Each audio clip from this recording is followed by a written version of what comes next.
광주 붕괴 사고가 발생한 지 이제 일주일이 넘었습니다. 시공사의 부실 시공 정황이 속속 드러나고 있는 가운데 이 사고를 막을 몇 번의 기회도 있었던 걸로 파악되고 있습니다. 한상용 기자입니다.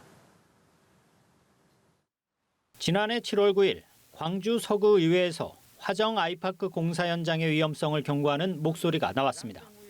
현장에서 발견된 콘크리트 파편과 타설 전 거푸집 형성에 쓰인 것으로 추정되는 핀 사진도 공개됐습니다.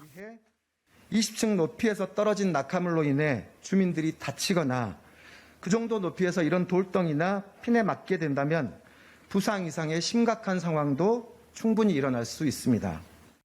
이보다 앞선 2020년 12월 서구의회 행정사무감사에서도 문제 제기가 있었습니다.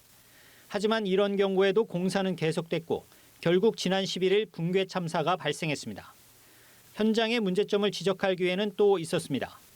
기술사와 건축사, 입주 예정자, 현장 관계자로 구성된 광주시 공동주택 품질 점검단이 지난해 11월 25일 현장 점검을 한 겁니다. 사고 발생 당일 상황을 보면 더 아쉬움이 남습니다. 콘크리트 타설 작업이 진행 중이던 39층에선 바닥이 침하하는 심각한 문제가 목격됐지만 시공 과정을 확인, 감독해야 할 감리는 1층 사무실에 머물렀습니다. 특히 체계적인 연락 체계만 갖춰졌더라면 이 문제가 신속히 다른 층 작업자들에게도 전파돼 인명피해를 줄일 수 있지 않겠느냐는 지적도 나옵니다.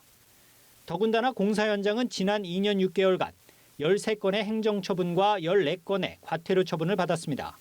사고 직전까지 소음과 먼지 등의 324건의 민원이 제기됐지만 적극적 대응은 이루어지지 않았다는 지적입니다. 전문가들은 콘크리트가 굳는데 시간이 오래 걸리는 한겨울에 그것도 바람이 센 초고층에서 공사를 강행한 것도 문제점으로 꼽고 있습니다. 연합뉴스 한상용입니다.